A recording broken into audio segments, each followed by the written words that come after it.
ഉണ്ടാക്കാമെന്ന് നോക്കാം. അതിന് ഞാൻ ഇവിടെ 1 കിലോ മട്ടൺ നല്ലോണം കഴുകി ക്ലീൻ ചെയ്തെടുത്തിട്ടുണ്ട്. ഇനി നമുക്ക് ഇതിലേക്ക് ആവശ്യമുള്ള സാധനങ്ങൾ എന്തൊക്കെയാണെന്ന് നോക്കാം. 4 സവോള സ്ലൈസ് ആയിട്ട് അരിഞ്ഞെടുത്തിട്ടുണ്ട്. ഒരു മീഡിയം സൈസ് തക്കാളി, ഒരു 2 ടേബിൾ സ്പൂണോളം വരുന്ന വെളുത്തുള്ളി ചതച്ചെടുത്തു, ഇഞ്ചിയും അതുപോലെ ഒരു 1.5 ടേബിൾ സ്പൂൺ, 2 ടേബിൾ സ്പൂൺ മുളക് പൊടി, 1 ടേബിൾ സ്പൂൺ മല്ലിപ്പൊടി, 1/2 ടേബിൾ സ്പൂൺ മഞ്ഞൾ, പിന്നെ ആവശ്യത്തിന് ഉപ്പ്, 4 പച്ചമുളക് സ്ലൈസായി അരിഞ്ഞത്, കരിവേപ്പില, ഗരം മസാല പൗഡർ ഇതൊരു 1 ടേബിൾ സ്പൂണോളം ഉണ്ട്, കുരുമുളക് പൊടി 1/2 ടേബിൾ സ്പൂൺ, ആവശ്യത്തിന് കുക്കിംഗ് ഓയിൽ. ഇതെല്ലാം ഞാൻ കുക്കറിലാണ് പ്രിപ്പയർ ചെയ്യുന്നത്. അപ്പൊ നമ്മൾക്ക് അതിന്റെ പ്രിപ്പറേഷൻ കാണാം.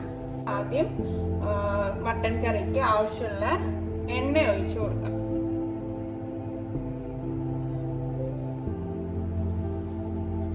അപ്പൊ ഞാൻ ഇതൊരു 3-4 ടേബിൾ സ്പൂണ് വെളിച്ചെണ്ണ ഒഴിച്ചു കൊടുത്തിട്ടുണ്ട്. വെളുത്തുള്ളി ഒന്ന് വഴഞ്ഞു വരട്ടെ.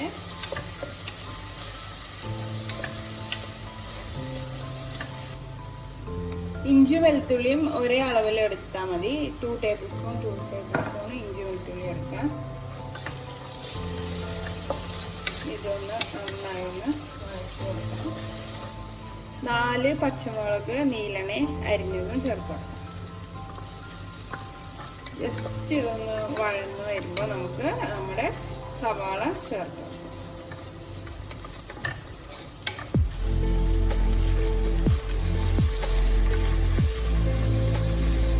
നമുക്ക് ഇതിലേക്ക് ഉപ്പ് ചേർക്കാം.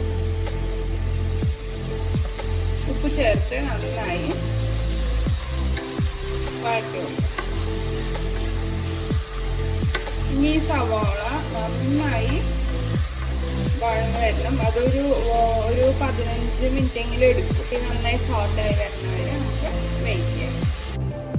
നമുക്ക് സവാള വഴന്ന് വരുമ്പോഴേക്കും നമുക്ക് മട്ടനിലേക്കുള്ള മുളക് പൊടിയും മല്ലിപ്പൊടിയും ഒന്ന് ചൂടാക്കി എടുക്കാം. അപ്പൊ മട്ടനിലേക്കുള്ള മല്ലിപ്പൊടിയാണ് വരുന്നത്. 1 ടേബിൾ സ്പൂണോളം ഉണ്ടാവും. കരിയാണ്ട് നോക്കണേ. പിന്നെ 2 ടേബിൾ സ്പൂൺ മുളക് പൊടി.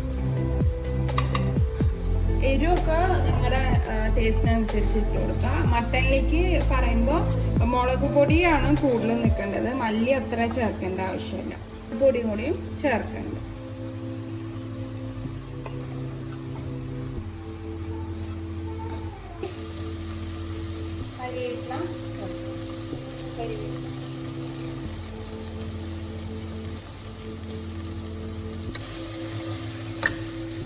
സവാള അല്ലോ നന്നായി ഇതേപോലെ വഴന്നു വരണം. നന്നായി വഴന്നു വന്നിട്ടുണ്ട്. നമുക്ക് ഇതിലേക്ക് നമ്മൾ വറുത്ത് വെച്ചില്ലേ മുളക്, മല്ലി, മഞ്ഞൾ,